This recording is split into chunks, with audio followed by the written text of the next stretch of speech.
Nous sommes au Grand Palais éphémère de Paris pour le salon CIBCA et nous sommes rejoints sur le plateau de BITV par M. Stanislas Potier, qui est président de l'association BBCA.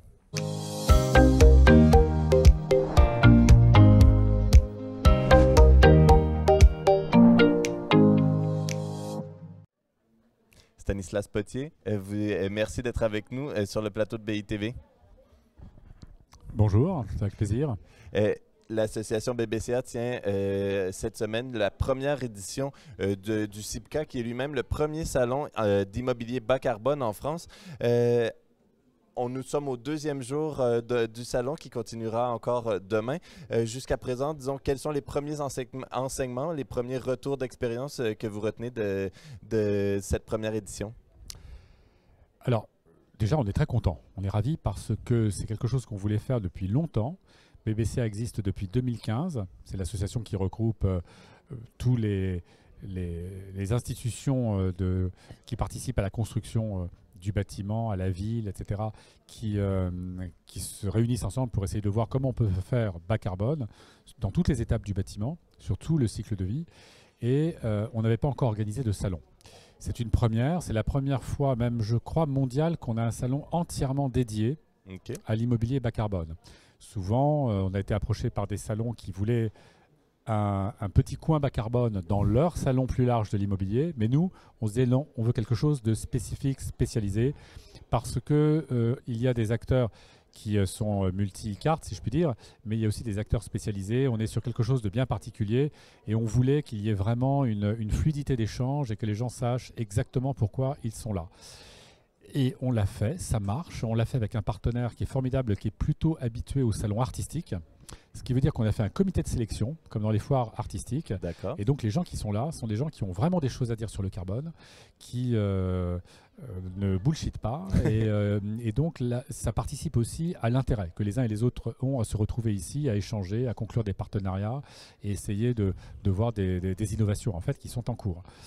Alors, bon, c'est une première, on est toujours, il y a une prise de risque, mais d'abord on est dans un lieu qui est superbe, qui est le Grand Palais éphémère, construit par l'architecte Villemotte, qui fait d'ailleurs partie de BBCA, et qui a été construit avec un souci justement de durabilité, de low carbone. Donc on est très cohérent par rapport au sujet du salon, et on est juste en face de la Tour Eiffel, sur le Champ de Mars, en plein cœur de Paris. Il y a les transports en commun, etc. Tout ça est à la fois bas carbone et facile. Et on a aussi prêté une attention assez grande à l'apparence. C'est-à-dire que vous avez une sobriété du salon. Il y a très peu de matériaux, il n'y a pas de moquette, il y a beaucoup de bois. Mais en même temps, c'est élégant. C'est élégant et les gens ont plaisir, je crois, à s'y retrouver. Donc les statistiques, elles sont excellentes. On est à plus de 5000 visiteurs avant la fin de la deuxième journée. 10 000 inscrits aux conférences qui ont été programmées sur les 3 jours, ce qui est quand même exceptionnel parce que ça veut dire que les gens sont aussi venus là pour apprendre. Il y a une vraie, c'est très participatif, je trouve, comme salon. Et on les voit d'ailleurs sur les stands, beaucoup de discussions, quelques partenariats signés. Et on peut dire quand même que l'essentiel des acteurs du bas carbone dans le monde de l'immobilier en France sont là, sont sur le salon. Il y a 120 exposants, on a des petits et des gros, mais on en a raté très peu en fait sur le bas carbone. Et encore une fois, je crois qu'il y a tout le monde se reconnaît la qualité de l'autre, etc. Et donc je sens une ambiance qui est plutôt productive et sympathique. Donc on est content. Parfait. Et puis, je voulais aussi aborder les différentes initiatives qui ont été annoncées par l'association BBCA à l'occasion du CIBCA. Je pense au nouveau label. Il y en a un sur les commerces, un sur les quartiers, un sur l'exploitation qui ont été annoncés cette semaine. Pouvez-vous nous en dire un petit peu plus sur ces initiatives? Bien sûr. Alors, BBCA a été encore une fois créé en 2015. C'était juste avant la COP 21. Et dès 2016, BBCA a sorti un référentiel sur la construction bas carbone qui a servi de base à un label BBCA Construction, BBCA 9. C'est très important. Comment est-ce que je construis un nouvel immeuble ou un nouveau logement bas carbone? Mais ça ne suffit pas, puisque notamment pour les investisseurs, pour les gestionnaires de parcs, il y a beaucoup d'immeubles qui existent déjà. Donc on a ensuite, quelques années plus tard, travaillé sur un label rénovation lourde, comment est-ce que je transforme mon bâtiment existant de façon importante, mais en le faisant de façon bas carbone. Et là, on vient de lancer effectivement 3 nouveautés sur ce salon. BBCA Commerce, parce que ce sont des bâtiments avec des contraintes un peu spécifiques. On est ravis parce qu'on le fait avec 2 acteurs majeurs. On le fait avec Klépierre et Unibail-Rodamco-Westfield. Et donc là, c'est comment est-ce que les grands centres commerciaux, mais pas que, les petits commerces, etc., peuvent avoir un profil bas carbone. On a lancé aussi Exploitation, très important, parce que quand je suis investisseur, ok, j'ai un peu de bâtiments neufs, ok, je fais de la rénovation lourde, mais enfin, j'ai surtout des bâtiments qui mènent leur vie dans mon portefeuille. Vécu, oui. Et donc, il faut, si je veux chaque année améliorer ma performance carbone, mais il faut que j'améliore la performance carbone de ces bâtiments-là. Et donc, le BBCA Exploitation va permettre aux propriétaires et aux usagers aussi d'améliorer le profil carbone du bâtiment en jouant sur tout un tas de critères et pas uniquement l'efficacité énergétique. Il y a beaucoup de choses sur lesquelles on peut jouer. Et enfin, BBCA Quartier, qui est vraiment une nouveauté. Comment est-ce que le bâtiment s'insère dans la ville? Et comment est-ce que dans un quartier, je vis, je travaille, je me déplace, je me chauffe, je me refroidis, je mange. Et là, on voit bien que la réflexion est très compliquée, mais elle est nécessaire parce que c'est aller jusqu'au bout, finalement, de l'empreinte carbone du bâtiment. Et c'est aussi une manière d'embarquer les collectivités locales, les aménageurs, les élus locaux, pour qu'eux-mêmes commencent à penser comment construire leur ville et leur quartier en bas carbone. Quand je dis comment construire, comment les profiler.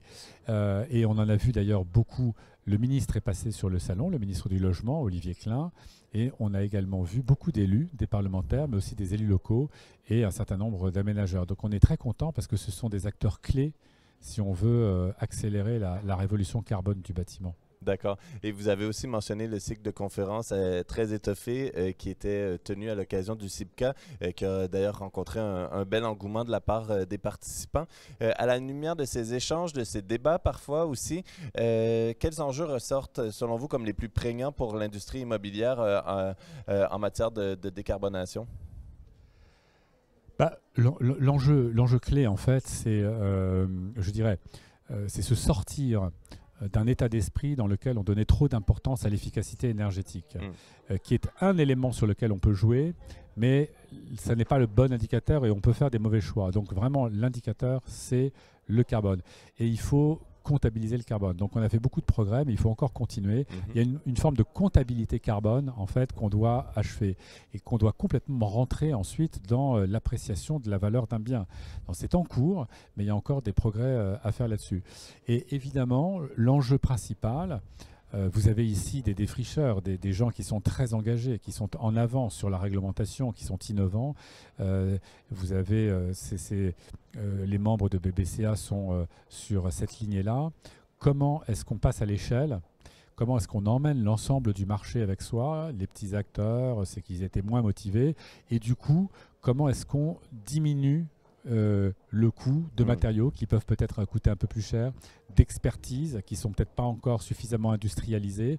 Donc là, c'est important d'avoir des acteurs gros, si je puis dire, qui puissent investir là-dedans, prendre un peu de risque, mais leur taille va leur permettre de faire diminuer les coûts et d'emmener le marché progressivement. Ça, c'est un enjeu fondamental.